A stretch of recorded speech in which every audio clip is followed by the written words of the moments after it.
விரும்புகிறேன். எல்லாம் எடுத்துக்கொள்ளுங்க. ஸ்தோத்திரம். எசேக்கியா புஸ்தகம் 37ஆம் அதிகாரம். எசேக்கியா 37ஆம் அதிகாரம் 1ஆம் வசனத்திலிருந்து 10ஆம் வசனம் முடிய இங்க எசேக்கியான்னு சொல்லக்கூடிய ஒரு தீர்க்கதரிசி இந்த தரிசனங்களை எந்த ஊர்ல பார்க்கிறார்னா பாபிலோன் சொல்லக்கூடிய தேசத்திலிருந்து பார்க்கிறார். இது பதிவை செய்து கொண்டிருக்கிறது. இதை அநேகர் இந்த காரியங்களை கேட்டுக்கொண்டிருக்கிறார்கள். சரிங்களா? அதனால் நமக்கு மாத்திரமல்ல, அநேகர் இதை கேட்கும்படியாக கர்த்தர் கிருபை ஒரு சின்ன வாய்ப்புகள் நமக்கு என்ன செய்திருக்கிறாரு, கொடுத்திருக்கிறார். தேவநாம மகிமை உண்டாகட்டும். பாபிலோன் தேசத்தில் இருக்கும்போது இந்த எசேக்கியா தீர்க்கதரிசி ஒரு தரிசனத்தை பார்க்கிறார். இந்த எசேக்கியாவுடைய சொந்த ஊர் என்ன? எது? எருசலேம். சரிங்களா? எருசலேமில் இருந்து அடிமையாக பாபிலோனுக்கு கொண்டு போகப்பட்டவர்களை இவரும் ஒருவர். சரிங்களா? அந்த ஊர்ல இருக்க ஜனங்கள்லாம் அடிமையாக கொண்டு போகப்பட்டாங்க. நல்லவங்களை, வல்லவங்களை, கெட்டிக்காரங்களை, அழகுள்ளவங்களை, திறமையானவங்களை, படிச்சவங்களை எல்லாம் கொண்டு போயிட்டான், அடிமையாக கொண்டு போயிட்டான். ஆனா இப்ப எருசலேமில் இருக்கிறது வேலைக்கு ஆகாதது. இவங்களை கூட்டு போறதுக்குள்ள என்ன செய்வாங்க? செத்து போயிடுவாங்க, நமக்கு தான் நஷ்டம். அப்படி இவங்களால் நமக்கு பலன் இல்லைன்னு சொல்றவங்களை மட்டும் ஊரில் விட்டுட்டு நல்லா வேலை செய்யக்கூடிய திறமையானவர்கள், அழகானவர்கள், படித்தவர்கள், பண்டிதர்கள், இப்படிப்பட்ட அநேகரை பாபிலோன் ராஜா என்ன செஞ்சிட்டா? பாபிலோனுக்கு அடிமையா கொண்டு போயிட்டான். அங்க போய் இருக்கும்போது தான் இந்த எசேக்கியா தீர்க்கதரிசிக்கு இந்த தரிசனத்தை ஆண்டவர் காட்டுகிறார். அல்லேலூயா. இந்த 10 வசனங்களை 3 பகுதியாக நீங்க என்ன செய்யணும்? பிரிக்க வேண்டும். எதில் இருந்துன்னா 1, 2 ஒரு காரியம், 2, 3 6 முடிய ஒரு பகுதியாயும், 7 10 முடிய ஒரு பகுதியாகும். 3 காரியங்களை நீங்கள் அதில் என்ன செய்யலாம்? இப்போ நீங்கள் வாசித்த பகுதியிலே 3 பகுதியாக பிரித்து படிக்கும் போதுதான் அதனுடைய காரியங்கள் நீங்கள் விளங்கி கொள்ள முடியும். சரிங்களா? முதல் 2 வசனம் பார்த்தீங்கன்னா, ஆண்டவர் அவனுக்கு கொடுக்கிற சொல்ல போற திட்டம். கர்த்தருடைய கை என்மேல் அமர்ந்தது, கர்த்தர் என்னை ஆவிக்குள்ளாக்கி வெளியே கொண்டு போய் எலும்புகள் நிறைந்த பள்ளத்தாக்கு நடுவில் என்னை நிறுத்தி. சரிங்களா? நிறுத்திட்டு, அப்பா இந்த எலும்பெல்லாம் உயிரடையுமா? பள்ளத்தாக்குன்னு ஒரு காரியம் வருகிறது, எலும்புகள் என்று வருகிறது. சரிங்களா? ஒவ்வொரு காரியங்களா நம்ம பார்க்கும்போது நிச்சயமா அது உங்களுக்கு ஆசீர்வாதமாக இருக்கும். சரிங்களா? பள்ளத்தாக்கு இடத்துல கொண்டு போகிறார். அங்க எலும்புகள் மத்தியில இந்த எசேக்கியா தீர்க்கதரிசியை வைக்கிறார். எசேக்கியா என்ற பேர்ல அதுக்கு முன்னாடி ஒரு ராஜா இருந்தான். இவர் எசேக்கியா தீர்க்கதரிசி, எசேக்கியல் தீர்க்கதரிசி. சரிங்களா? இப்ப இந்த எலும்புகள் நடுவில் கொண்டு போய் நிறுத்தி இந்த எசேக்கியாவை பார்த்து ஆண்டவர் கேட்கிறாரு, எசேக்கியாவே இந்த எலும்புகள் உயிர் அடையுமா? உயிர் அடையுமா? இன்னைக்கு ரொம்ப பேர் இவன்லாம் ரசிக்கப்படுவானா? இவன்லாம் கோயிலுக்கு போவானா? இவன் வாழ்க்கையில் ஒரு மாற்றம் வருமா? இவன் திருந்துவானா? விளங்குதான் சொல்லுங்களுக்கு. இப்படியெல்லாம் சில பேர் நினைக்கிறது போல எலும்புகள். தயவுசெய்து இந்த பிள்ளைகளை உட்கார வச்சுங்க. தாய்மார்கள் என்ன சொல்லணும்? பிள்ளைகளுக்கு நல்ல சிங்கம் வா உட்கார், உள்ள வா உட்கார். எங்க போறான்? சண்டைங்களா சார்? ஓகே ஓகே ஓகே சொல்லிட்டு போங்க. நீ போடா குட்டையா. அப்ப எலும்புகள் இது உயிரடையுமா என்று கேட்கிறார். அந்த எலும்புகள் எப்படிப்பட்ட சூழ்நிலை இருந்தீங்களா? மிகவும் உலர்ந்து போயிருந்தது. உலர்ந்ததுன்னா என்ன அர்த்தம்? காஞ்சு போயிருச்சு, முறுமுறுத்து போயிருச்சு. காஞ்சு போயிருக்கிற எலும்புகளை இது உயிரடையுமா? இவன் பொழைப்பானா? இவன் திருந்துவானா? என்ன கொஞ்ச நாள் திருந்த மாதிரி நடிப்பான், மறுபடியும் பழைய நிலைமையில அவன் போவான். இப்படி எல்லாம் ஒருத்தர் நம்மளை குற்றம் சாட்டி கொண்டே இருப்பான். விளங்குதா ஐயா? விளங்குதா? இப்ப எசேக்கியா கிட்ட கேட்கிறாரு, ஏப்பா இந்த எலும்புகள் எல்லாம் நீ பார்க்கறிய, இந்த எலும்புகள் உயிரடையுமா என்று கேட்கிறார். அப்ப எசேக்கியா சொன்னாரு, இது என்னுடைய அறிவுக்கு எட்டாததான். ஏதாச்சும் சொல்லி மாட்டிக்கிடுவான். ஏதாச்சும் சொல்லி மாட்டிக்கிட்டா என்ன செய்யறது? ஆகினால இது எனக்கு தெரியாது, அது உங்களுக்கே தெரியும் அப்படின்னு. எனக்கு தெரியாது, உங்களுக்கு தெரியும். இதே போலதான் புதிய ஏற்பாட்டிலையும் பேதுருன்னு சொல்லக்கூடிய ஒரு பக்திமான், ஒரு அப்போஸ்தலன் இருந்தார். அவரை பார்த்து ஆண்டவர், உயிர் தெழுந்த ஆண்டவர் பார்த்து கேட்டாரு, பேதுருவே, இவர்களிலும் அதிகமாய் என்னை நேசிக்கிறாயா? என்னை நேசிக்கிறாயா கேட்கிறார். இவன் சொல்றான், அது உமக்கே தெரியும், நீ நேசிக்கிறியா இல்லையான்னு நீ தான் சொல்லணும். இவர்கள் அதிகமாக அன்பு கூறுகிறாயா, நேசிக்கிறாயா, அன்பு கூறுகிறாயா? இவன் நேசிக்கிறேங்கிறான். நேசிக்கிற என்பதுக்கும் அன்பு கூறுவது என்பதுக்கு என்ன இருக்கு? வித்தியாசத்தை நம்ம பார்த்திருக்கிறோம். கடைசியில் சொல்லி முடிக்கிற 3 முறை கேட்கிறார் ஆண்டவர், நீ என் மேல் அன்பா இருக்கிறாயா, அன்பா இருக்கு. இவன் 3 தடவையும் நேசிக்கிறேன் நேசிக்கிறேங்கிறான். நேசம் என்பது வேற, அன்பு சொல்வது வேற, சரிங்களா? அன்பு என்பது பிரதிபலன் எதிர்பார்க்காதது, அதான் அன்பு. உன்னிடத்தில் நீ அன்பு கூறுவது போல பிறரிடத்திலையும் அன்பு கூறுவாயாக. இவன் நேசிக்கிறேன்னா, நேசிக்கிறேன்னு நீ நேசிச்சா நான் உன்னை நேசிப்பேன், இது நேசம். அன்பு என்பது நீ என்னை நேசிச்சாலும் சரி நேசிக்காவிட்டாலும் சரி நான் உன் மேல அன்பா இருப்பேன். விளங்குதுங்களா? கடைசியில் முடிச்சுட்டான், அது உமக்கே தெரியும் அப்படின்ட்டான். அந்த மாதிரி தான் இவரு. அது யாருக்கு தெரியும்? இந்த எலும்புக, காஞ்சு போன எலும்புக, உலர்ந்து போன எலும்புக, அது உயிர் அடையுமா அடையாதுன்னு எனக்கு தெரியாது, உங்களுக்கே தெரியும் என்று சொல்லிவிட்டார். ஒரு பள்ளத்தாக்கு இருக்கு, பெரிய பள்ளத்தாக்கு.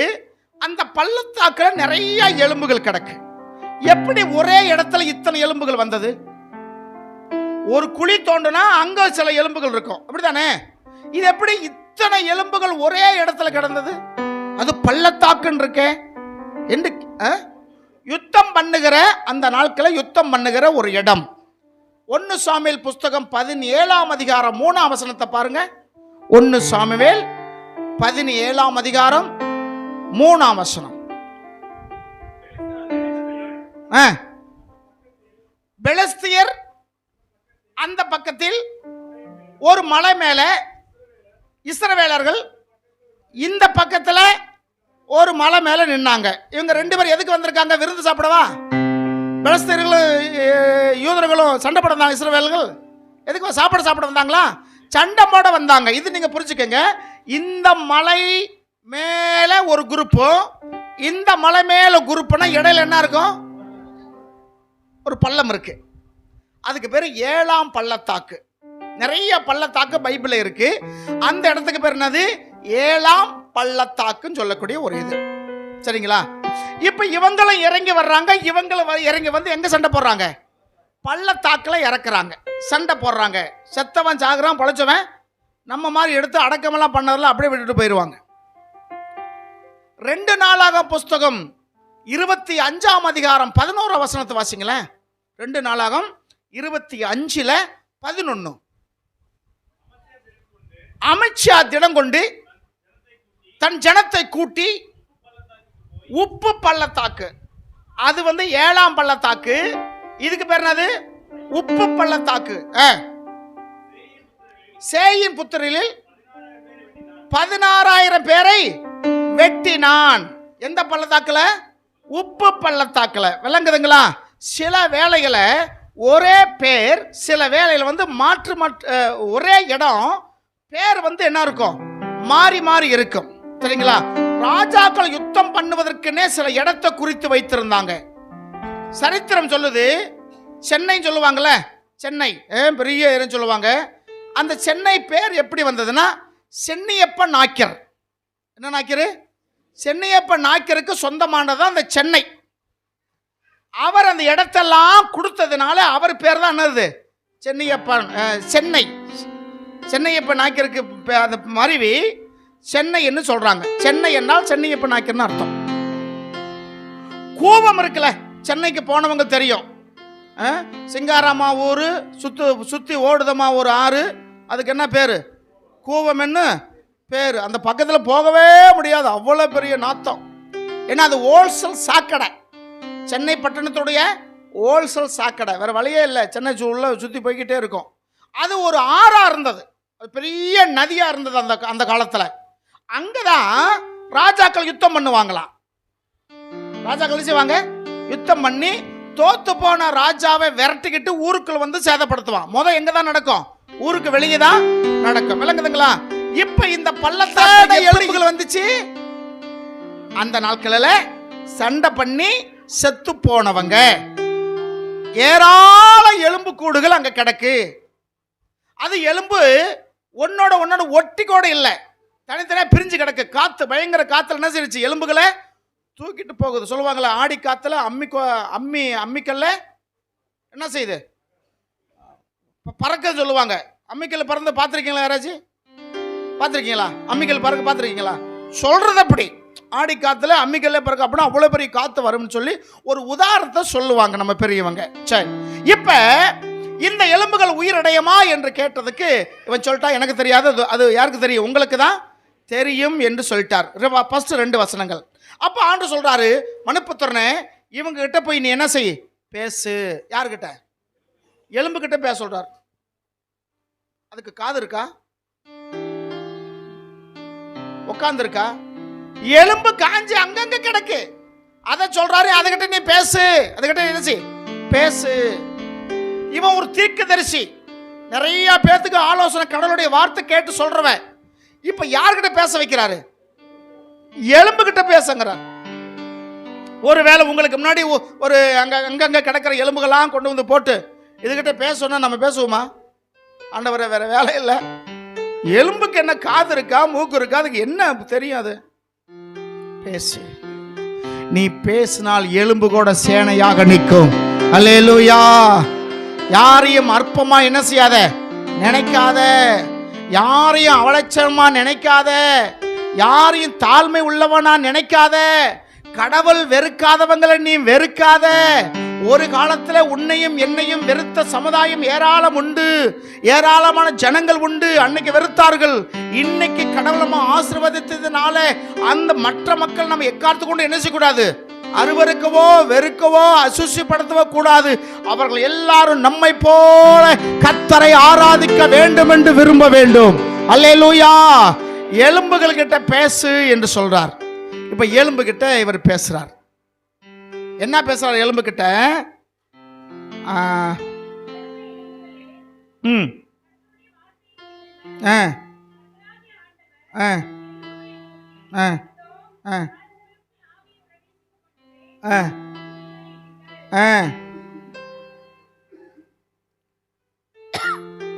இந்த எலும்புகளுக்கு ஒரு தீர்க்க தரிசனம் உரைத்து அவைகளை பார்த்து சொல்ல வேண்டியது. அதை பார்த்து நீ என்ன சொல்லணும்னா, உலர்ந்த எலும்புகளே, கர்த்தருடைய வார்த்தை கேளுங்கள். பக்கத்தை கைப்பிடி சொல்லுங்க, உலர்ந்த எலும்புகளே, கடவுளுடைய வார்த்தை கேளுங்க. கேட்டீங்கன்னா உயிரடைவீங்க. நீ எந்த அளவத்துல கடவுளுடைய வார்த்தை கேட்கிறீங்களோ, கேட்க கேட்க கேட்க கேட்க உனக்குள்ளாக ஒரு உணர்வு வரும், ஒரு உயிர் வரும், உயிர் வரும். புரியாமலேயே கதை கேட்குறீங்களே, புரியாமலே இருக்கும் கதை கேட்பீங்களே. தேவையில்லாத இடத்துல 2 மணி நேரம் உட்கார்ந்து பேசிக்கிட்டு இருக்கீங்களே. ஆனா இந்த வார்த்தை கேட்கறதுக்கு பிசாசு விடமாட்டான், பிசாசு விடமாட்டான். எப்படியாச்சும் டைவர்ட் பண்ணி வெளியே கொண்டு போயிடணும். இல்லை என்றால் இவன் உட்கார்ந்து இருக்கணும், இவனோட நினைவுகள்லாம் வேற பக்கம் போகணும். நாம் இங்கதான் உட்கார்ந்து இருப்போம். நம்முடைய உள்ளம், நம்முடைய எண்ணங்கள் எங்க போயிடும்? வெளியே. நேற்று எங்கெல்லாம் வேலைக்கு போயிட்டு வந்தீங்களோ அங்கெல்லாம் போயிடும். இன்னைக்கு முடிச்சு சாப்பிட்டுட்டு எங்கெல்லாம் வேலைக்கு போகணுமோ அதையும் உங்க சிந்தனையில் வரும். சில பேர் 20ஆம் தேதி சீட்டு இருக்கு, யாருக்கு விழுகுது தெரியலையே என்ற ஒரு எண்ணம். இந்நேரம் அருங்கூர்ல வந்திருப்பாங்களா, மதுரையிலிருந்து வந்திருக்காங்களா, அம்மாபேட்டிலிருந்து வந்திருப்பாங்களா சொல்லி ஒரு சிலருக்கு என்னது ஒரு எண்ணம். ஆனா இங்க ஆண்டு சொல்றாரு, கர்த்தருடைய வார்த்தை, எலும்புகளே கேளு. எலும்புகளாய் கிடந்த இடத்துல கர்த்தருடைய வார்த்தை வருகிறது. அப்ப நீ கேட்கும் போது உனக்குள்ள என்ன வரும்? நான் உங்களுக்கு ஆவியை பிரவேசிக்க பண்ணுவேன், அப்பொழுது நீங்க என்ன செய்வீர்கள்? உயிர் அடைவீர்கள். இப்படியெல்லாம் சொல்லு என்று ஆண்டு சொல்லிட்டார். இப்படியெல்லாம் சொல்லுன்னு இப்ப இவங்க கிட்ட பேசுறார், இந்த எலும்பு கிட்ட பேசுறாரு. 6ஆம் வசனம்.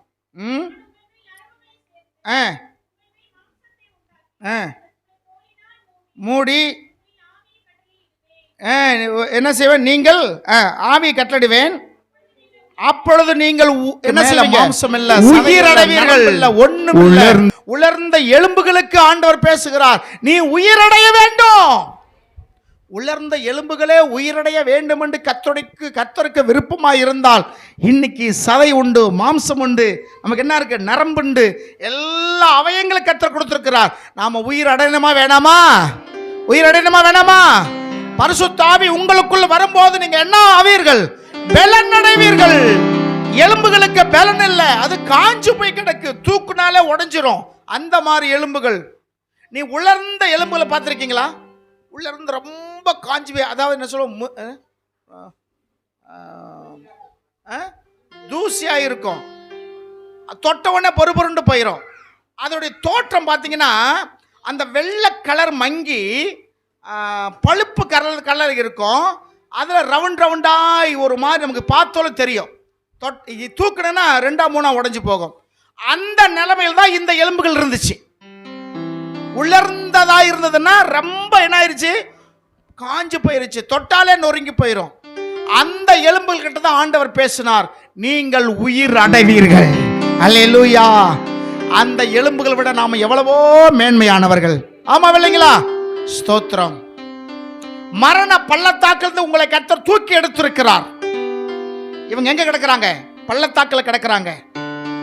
யுத்தம் பண்ணி மரித்து போயிருக்கிறார்கள், பள்ளத்தாக்கில் இருக்கிறார்கள். இவங்களுக்கு தான் கர்த்தர் ஒரு புதிய பலனை கொடுக்க போகிறார். நீங்களும் நானும் மரண பள்ளத்தாக்கில் இருந்து நம்மளை கர்த்தர் கொண்டு வந்து நிறுத்தி வைத்திருக்கிறார். சில நாட்களுக்கு முன்னாடி, சில வருஷங்களுக்கு முன்னாடி நம்ம எல்லாம் மறிக்க வேண்டியவர்கள். எதிர்பார்க்காத ஆபத்துகள், எதிர்பார்க்காத ஆக்சிடென்ட்கள், எதிர்பார்க்காத வியாதிகள், திடீர் திரண்டு இதெல்லாம் கர்த்தர் காத்து இன்னைக்கு இந்த தேதி வரைக்கும் கொண்டு வந்திருக்கிறார். அல்லேலூயா. தேவ சித்தம் என்ன? நீங்கள் உயிரடைய வேண்டும். ஒரு மாற்றம் உங்களுக்குள்ளாக காணப்பட வேண்டும். ஆவியான ஒரு மனிதனுக்குள்ள வந்தால் என்ன நடக்கும், அதுதான் நம்ம பேசிக்கிட்டு இருக்கிறோம். சரிங்களா? இங்கே அவர் சொல்றாரு, இதெல்லாம் ஆண்டவர் சொல்ல சொன்னது. இப்ப சொல்லியாச்சு. ஆண்டவருடைய வார்த்தை பேசுறாரு. 7ஆம் வசனம். இந்த எசேக்கியா சொல்றாரு, எனக்கு மேல் இருக்கிற 2 வசனங்களும் ஆண்டவர் இன்ன விஷயமாய் போய் சொல்லுனார். அந்த எலும்புகள் பக்கத்துல நடக்க பண்ணினாருன்னு இருக்கா? சுற்றி வரும்படி செய்தார். நடக்க பண்ணினாரா? வாசிக்க அந்த வசனத்தை. என்னை அவைகளின் அருகே சுற்றி நடக்க பண்ணினார். எல்லாம் ஒரு பார்வை பார்த்துக்கோ. அந்த எலும்புகள் பக்கமெல்லாம் போய் நடந்து பார்க்கிறான். உங்க பகுதியில் எத்தனையோ எலும்புகள் இருக்கு. உங்க வீட்டு பக்கத்தில் சில எலும்புகள் இருக்கு. அந்த எலும்புகள் பக்கத்துல ஸ்தோத்திர உயிரடைய வேண்டி நீங்க என்ன செய்யணும்? அவங்கள சுத்தி நடக்கணும். நீங்கள் சொன்னால் ஆகும். நீங்க விசுவாசத்தால் நடக்கும். ஆமா பாசம், நானே நடக்க முடியாம இருக்கேன், நான் எங்க சுத்தி நடக்கிறது? நீ நடக்க முடியல, நடக்க முடியும் சொன்ன நடக்காமலே போயிருவேன். நல்லாக மாட்டுக்கு நல்லாக மாட்டி சொல்ல நல்லாம இல்லாம. ஏன்னா உன் வாய்க்கு கர்த்தர் அவ்வளவு அதிகாரத்தை கொடுத்திருக்கிறார். கர்த்தர் என்னை பலப்படுத்தினார், கர்த்தர் என்னை சுகப்படுத்தினார், என்னை கர்த்தர் நடக்கும்படி செய்தார், கர்த்தர் நான் ஜீவிக்கும்படி செய்தார், கர்த்தர் என் வறுமையை மாற்றினார், கர்த்தர் என் பொருளாதாரத்தை ஆசீர்வதித்தார். இப்படியே நீங்க பேசுங்க, உங்க வாழ்க்கையில் இதுவே நடக்கும். அல்லேலூயா. ஏனென்றால் உங்க உள்ளம் எவ்வளவு இருக்கோ அதுதான் வெளியே வரும். உள்ளத்தை நிறைவேதான் வாய் பேசும். சில பேர் தேவையில்லாத கசடெல்லாம் வச்சிருக்கிறாங்க, தேவையில்லாத குப்பையெல்லாம் வச்சிருக்காங்க மனசுல. அதெல்லாம் வெளியேற்றிடுங்க. ஒரு புதிய அபிஷேகத்துக்குள்ளாக வாங்க. அல்லேலூயா. கர்த்தருடைய நாமத்துக்கு மகிமை உண்டாகட்டும். நடக்க பண்ணினார். இப்ப எசேக்கியா தீர்க்கதரிசி அந்த எலும்பு கிட்ட பேசுறார். எப்படி பேசுறாரு? எனக்கு கட்டளையிட்டபடியே நான் தீர்க்க தரிசனம் உரைத்தேன். உரைக்கையில் இவன் சொல்லும் போது ஒரு இரைச்சல் உண்டானது. கைகளை தட்டி ஆண்டவருக்கு நன்றி சொல்லுவோம். இந்த கை தட்டின 15 பேருக்கு மட்டும் கர்த்தர் ஆசீர்வதிக்க போறார்.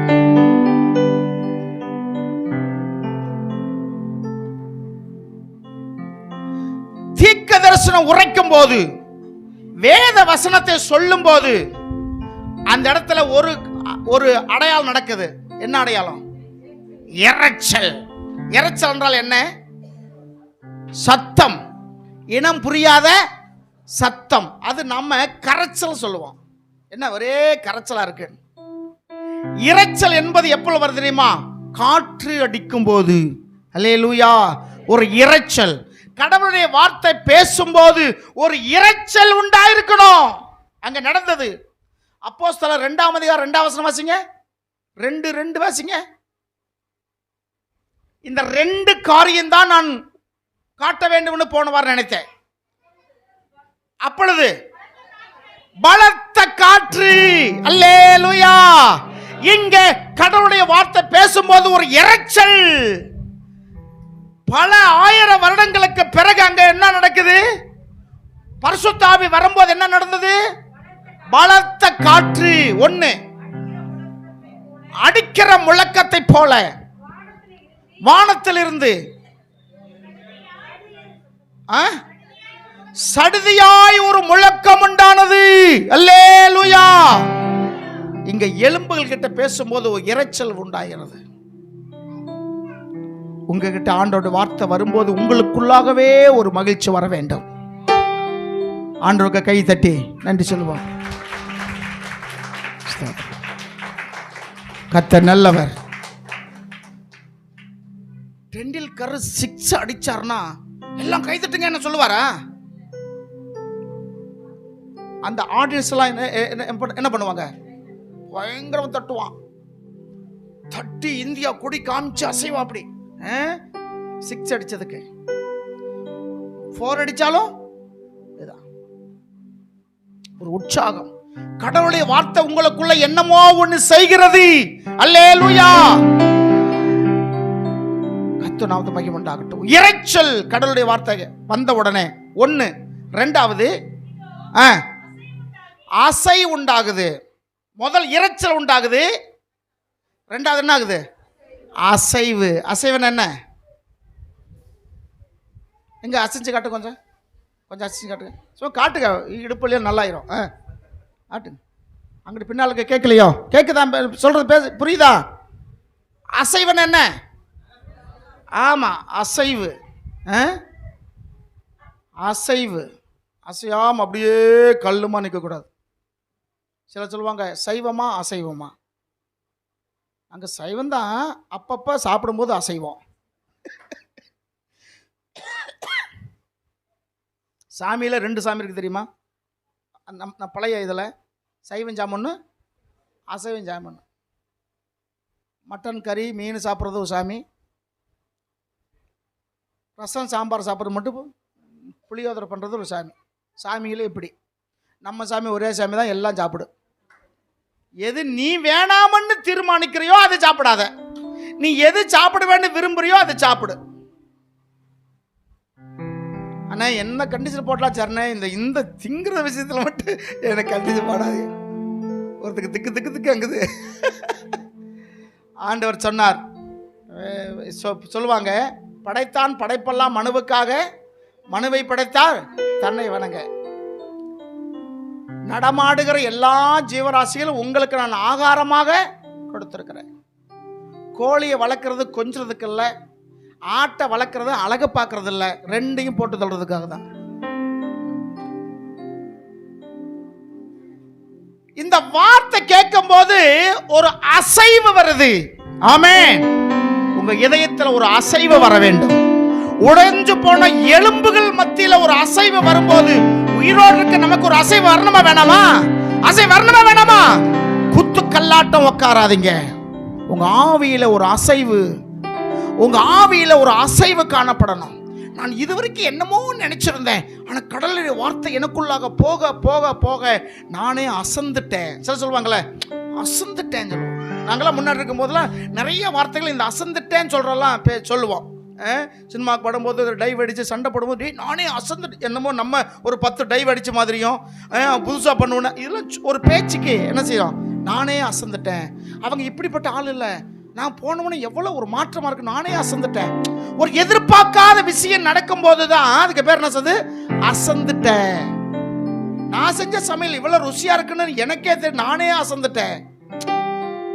அவங்க செஞ்ச சமையல் அவங்களுக்கே எப்படிங்க தெரியாது.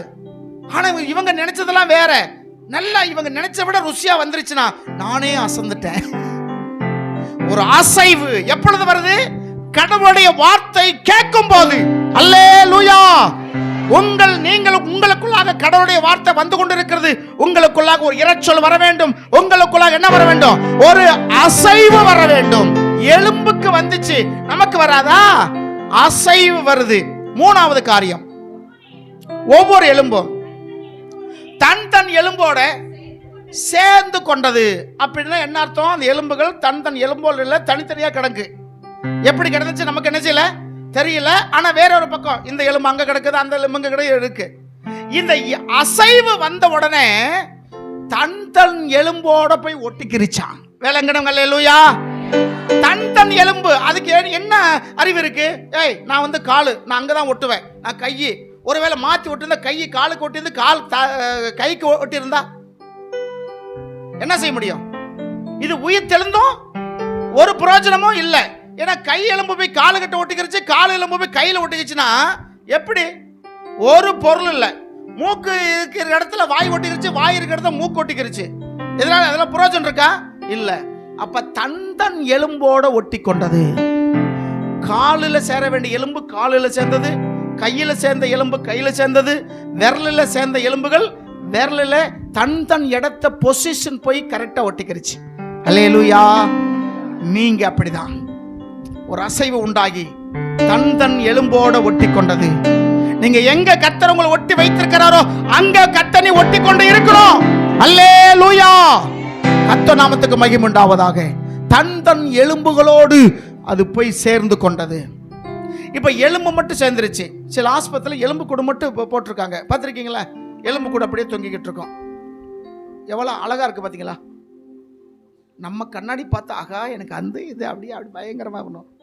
இந்த தோல் மட்டும் இல்லைன்னா எப்படி இருக்கும்? நம்ம கண்ணு குழி இருக்கு பார்த்தீங்களா? ஒவ்வொரு பணியாரத்தை அமுக்கலாம், அவ்வளவு பெரிய கண்ணு குழி. இது எடுத்தாச்சுன்னா இங்கிட்டு ஒரு போண்டா அமைத்து இந்த பக்கம் எடுத்துடலாம்.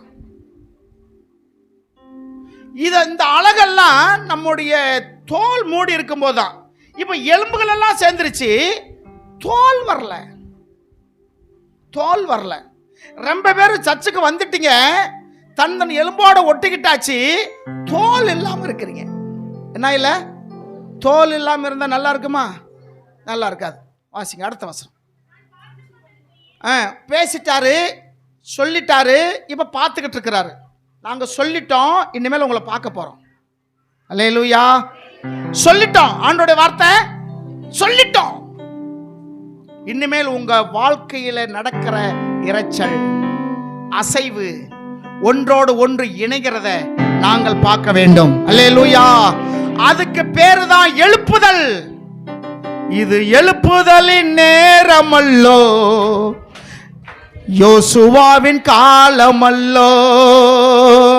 இது எழுப்புதலின் நேரமல்லோ, இது யோசுவாவின் காலமல்லோ.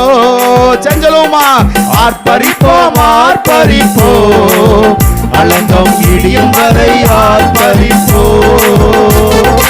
ஆர்ப்பரிப்போம் ஆர்ப்பரிப்போம், அலங்கம் இடியும் வரை ஆர்ப்பரிப்போம். எரிகோவை சுற்றி எக்காலம் ஊதி எரிகோவை தகர்ப்போம். ஆரவார துணியோடு கானானுக்குள் செல்வோம். எக்காலம் ஊதி எரிகோவை பிடிப்போம். ஆரவார துணியோடு கானானுக்குள் செல்வோம். இது எழுப்புதலின் நேரமல்லோ, இது யோசுவாவின் காலமல்லோ. இது எழுப்புதலின் நேரமல்லோ, இது யோசுவாவின் காலமல்லோ. இது எழுப்புதல் காலம். எழுப்புதல் நம்ம சபை பார்த்து கொண்டு இருக்கிறது. இதோடு இன்னும் அதிகமான எழுப்புதலை நாம் காண வேண்டும். அல்லேலூயா. செருபாபேலுடைய கைகளே அஸ்திபாரம் போட்டது, அவன் கைகளே கட்டி முடிக்கும் என்று ஆராதனை நம்ம கேட்டது போல தேவன் நம்ம சபையில இன்னும் அதிகமாய் எழுப்புதல் வர வேண்டும்.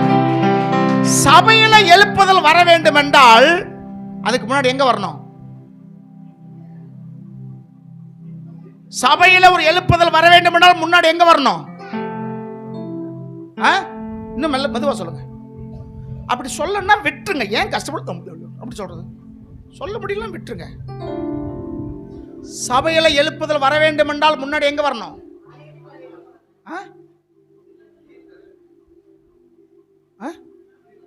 வீட்டில். தம்பி வீட்டில் சொல்றாரு, நமக்குள்ள மாற்றம் மாற்றம் ஒன்று வர வேண்டும் என்றால் முதல் எண்ணிலே வர வேண்டும், முதல் உன்னிலே வர வேண்டும். நீ மாறாம மற்றவங்களை பார்த்து மாறு மாறு மாறுனா மாற போறது கிடையாது. சில பேரோட ஜெபம், தாய்மார்கள் ஜெபம், ஆண்டவரே என் புருஷனை மாத்தும், என் மாமியாவை மாத்தும், என்னுடைய மாமனாரை மாத்தும், கொழுந்தியாவை மாத்தும், கொழுந்தியால மாத்தும், என்னை மட்டும் மாத்திக்கிற மாட்டேன். இந்த மூதேவி ஒன்னைக்கு மாறாது. இது பண்ற ஜெபமும் எப்படி இருக்கும்? வேஸ்டா இருக்கும். மாற்றம் வேண்டும் என்றால் முதல்ல அந்த மாற்றம் எண்ணிலே வர வேண்டும். உன் குடும்பத்தில் ஒரு மாற்றம் வந்தால் உன் நிமித்தம் உன் குடும்பம் ஒரு மாற்றம் உண்டாகியிருக்கும். ஆமென், ஆமென். அதன் பிறகு சபையில் ஒரு மாற்றம். இதுக்கு பேர் தான் எழுப்புதல் என்று வச்சிருக்கோம். எழுப்புதல் வார்த்தை பைபிளில் இல்லை. எழுப்புதல் என்று சொன்னால் படுத்துறவங்களை எலும்புங்க எலும்புங்க எழுப்புறது இல்லை. நமக்குள்ளாக ஒரு எழுப்புதல், நமக்குள்ளாக ஒரு உற்சாகம், ஒரு மாற்றம் நமக்குள்ளாக காணப்பட வேண்டும். அல்லேலூயா, கர்த்தர் நல்லவர். அப்போ நம்ம என்ன செய்யறோம்னா, அங்கே என்ன உண்டாயிற்று? அசைவு உண்டாயிருச்சு. பார்த்துக்கிட்டு இருக்கிறாரு. எலும்பு கூடாதான் இருக்கு.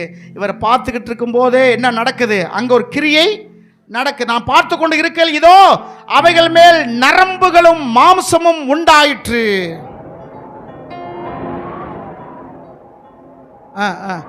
போடுங்க, அது கொஞ்சம் பெருசாக்குங்க.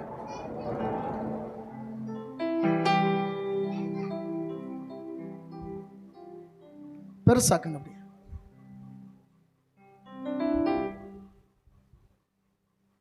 ஜூம் பண்ணு. அந்த அந்த கீழே கிடக்கிற மண்டோடெல்லாம் கொஞ்சம் பெருசு. இப்படி தான் வருது, இப்படி வராதா? பெருசா வராதா? சரி, அந்த இது வந்துச்சு சத்தம், இறைச்சல் சத்தம். நீதான் கொடுத்தியா?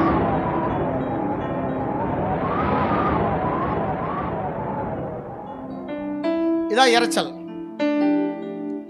இப்ப நரம்புகள் அந்த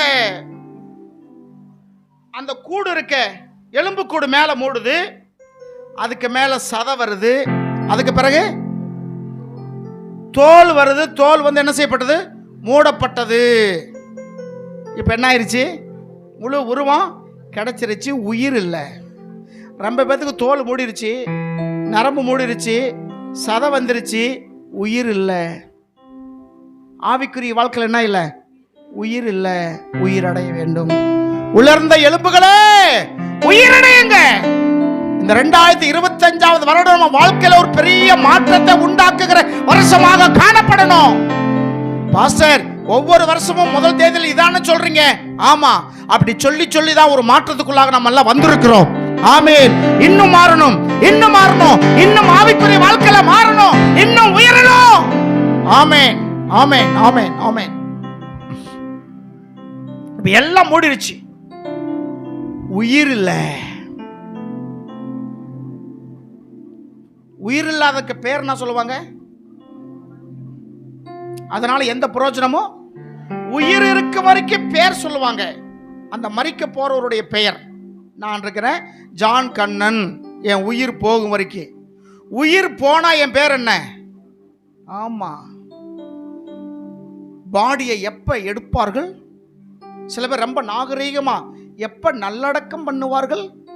அப்படித்தானே? சில பேர் பணம் எது இருக்கு வரைக்கும்? ஆவி இருக்கு வரைக்கும் தான். பாடுபட்டு தேடி பணத்தை புதைத்து வைத்து கேடுகட்ட மாணவர்களே கேடுங்கள், கூடு விட்டு ஆவிதான் போயின பின்பு பாவிகளா யார் அனுப்பிப்பார்கள் நீங்க சேர்த்து வச்ச பணம். நான் சொல்லல, அவையார் சொன்னது.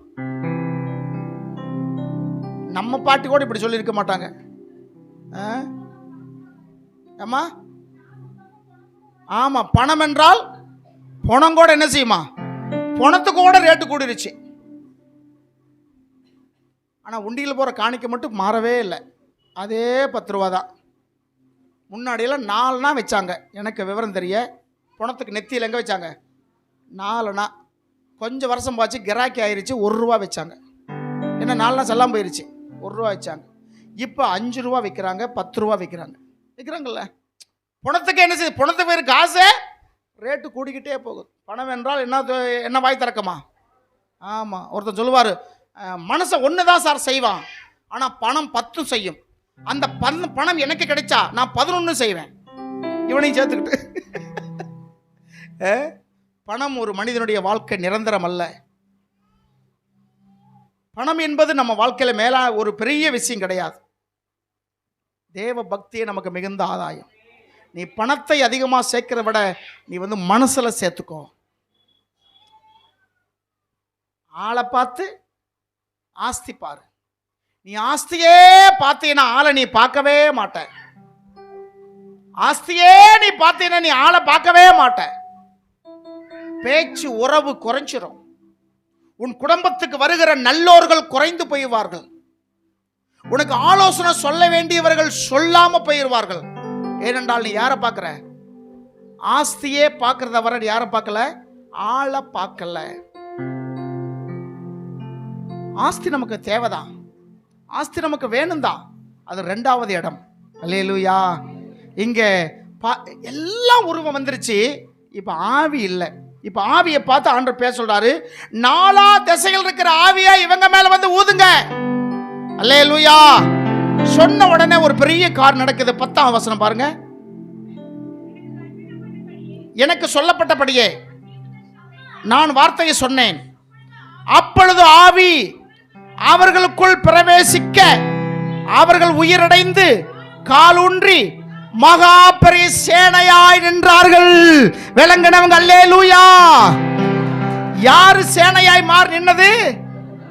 யாரு? எலும்பு. எலும்பு காஞ்சு போன எலும்பு இப்ப யாரா நிக்குது? சேனையா நிக்குது. சேனை என்றால் யாரு? சேனையில் யாரு? ராணுவம். ராணுவமா நிக்குது. ஏன்னா இவர்கள்லாம் ராணுவத்துல தான் செத்தது. 7ஆம் பள்ளத்தாக்கு, உப்பு பள்ளத்தாக்கு நீங்க வாய்ச்சிக்கல. இப்படி பள்ளத்தாக்குகள் என்ன செய்தாங்க? போர்க்களத்தில் இறந்தவர்கள் இன்னைக்கு சேனையா எந்திரிச்சு நிற்கிறார்கள். அல்லேலூயா. நீங்களும் நானும் சேனையா எழுந்திருத்து நிற்க வேண்டும். தேவம் நாமம் மகிமைக்காக ஜீவிக்க வேண்டும். சகோதரா சகோதரி, எத்தனை காலம் நீ விசுவாசியா இருந்தோம் என்பது முக்கியம் இல்லை. நீ இருந்த நாட்கள்ல உன்னுடைய பங்கு என்ன? நீ என்ன செய்தாய் ஆண்டவருக்காக? அதுதான் முக்கியம். நீ எத்தனை காலம் விசுவாசி இருப்பது முக்கியம் அல்ல. உலர்ந்த எலும்புகள் இன்னைக்கு உயிர் அடைந்து கொண்டிருக்கிறது. மற்றவங்க பார்வையில இதெல்லாம் விளங்குமா, இதெல்லாம் புத்தி வருமா, இவெல்லாம் சொன்னபடி கேட்பாங்களா? இந்த பிள்ளைய திருத்தவே முடியாது சொன்ன ஒரு பெரிய நிலைமை இருந்த நம்மளை கர்த்தர் இன்னைக்கு உயிர் ஏற்பாட்டுல எலும்பும்படி கர்த்தர் போது இதே பிரச்சனை தான் அங்க நடந்துச்சு. அவன் அந்த பிரசங்கத்தை கேட்டு 3000 பேர் என்ன செய்தாங்க? ஒரே நாளில் ரட்சிக்கப்பட்டாங்கன்னு வேதத்துல பார்க்கிறோம், மீட்கப்பட்டாங்கன்னு பார்த்தோம். ஆகையினால உலர்ந்து போன எலும்புகள் உயிரடைந்து சேனையா நின்னுச்சு. உங்க வீட்டில் நீங்க தான் சேனை, உங்க கிராமத்தில் நீங்க தான் சேனை, உங்களுடைய தெருவில் நீங்க தான் சேனை. ஆண்டவருக்கு சாட்சி உள்ள சேனை. ராணுவம் என்றால் துப்பாக்கி வேணும், கத்தி வேணும், அந்த இது இல்லை. அன்பின் சொல்லக்கூடிய ஆயுதம். இந்த அன்பின் ஆயுதத்தை தவிர உலகத்தில் எந்த ஆயுதமும் இல்லை. பிரிட்டிஷ்காரன் சொன்னா, காந்தி அந்த சுதந்திரம் கேட்டுக்கிட்டு இருந்தாங்க, ஒரு 100 வருஷமா போராடிக்கிட்டு இருந்தாங்க. காந்தி அவங்க கேட்குறாங்க, அந்த நாட்டுக்காரங்க, எதுக்கு நீங்கள் இந்தியாவுக்கு சுதந்திரம் கொடுக்குறீங்க? ஏன்னா வளமுள்ள ஒரு நாடு தான் அப்படி சொல்லி சொன்னாங்க. அதுக்கு சொன்னார் அந்த அதிகாரி, அன்றைக்கி இருந்த அதிகாரி, காந்தி கத்தியோட சண்டை போட வந்திருந்தான்னா நான் என்ன செஞ்சுருப்பேன்? துப்பாக்கியோட போயிருப்பேன். அவன் வெடிகுண்டோடு வந்திருந்தான்னா நான் பீரங்கோட போயிருப்பேன். ஆயுதத்துக்கு ஆயுதம். என்னோட எதிரி தான் எந்த ஆயுதம் நான் எடுக்க வேண்டும்னு தீர்மானிக்கிறான் அப்படின்னு ஒரு சொல்லுவாங்க. அவன் கத்தியோடு வந்திருந்தா நான் துப்பாக்கியோட போயிருப்பேன். அவன் வெடிகுண்டோடு வந்திருந்தானா நான் கொண்டு போயிருப்பேன், பீரங்கி கொண்டு போயிருப்பேன். ஆனால் அவன் கொண்டு வந்த ஆயுதம் உலகத்தில் யாரும் எடுக்காத ஆயுதம். அன்பு சொல்லக்கூடிய ஆயுதத்தை கொண்டு வந்தான். அந்த ஆயுதத்தை பார்த்து அதை தாக்குவதற்கு என்கிட்ட ஆயுதமே இல்லை என்று சொன்னாராம். இந்த அன்பு எப்படி காந்திக்கு வந்தது? பைபிள் படிச்சதுனாலதான். மத்தேயு 5ஆம் அதிகாரம் இருக்கிற மலை பிரசங்கம் அது படிச்சுதான். இந்த அன்பு தான். எப்படி அன்பை காட்டினாரு? சத்தியாகிரகம், அடிக்கடி உண்ணாவிரதம், பட்னியாவிருந்தே சாவேன், நீ மட்டும் எனக்கு சுதந்திரம் கொடுக்கலனா நான் பட்னி இருந்தே சாவேன். வேறவங்க தான் செத்து போட சொல்லி விட்டு போயிருப்பாங்க. ஆனால் வெள்ளைக்காரங்க ஆண்டவரை கும்பிட்றவங்க அவங்களுக்குள்ள என்ன இருந்துச்சு? ஒரு இரக்கம் இருந்தது. சவுத் ஆப்பிரிக்காவில் வட்டமேச மாநாடு நடக்குது சுதந்திரத்தை குறித்து பேசுவதற்கு. அப்போ ட்ரெயினில் போகிறாங்க. வெள்ளைக்காரர் இருக்க ட்ரெயினில் இவர் என்ன செஞ்சிட்டார்? அந்த பெட்டில் ஏறிட்டார். அந்த வெள்ளைக்காரரை பார்த்து, என்ன நீ வந்து அறகுறையாக வந்திருக்கிற, சட்டக்கோடு இல்லாமல், அவங்க கோட்டு டையை போட்டு போகிறவங்கள, சட்டக்கோடு இல்லாமல் வந்துக்கிட்டு இருக்க, நீ வந்து கருப்பேன். நீ யார்? கருப்பேன். ஏன் வண்டியில் வர்றான்னு சொல்லி வாக்குவாதம் ஆகுது. எத்திடுறானாமா அந்த வெள்ளைக்காரர். ஷூவோட காந்தி என்ன செய்கிறாரு? எத்திடுறார்.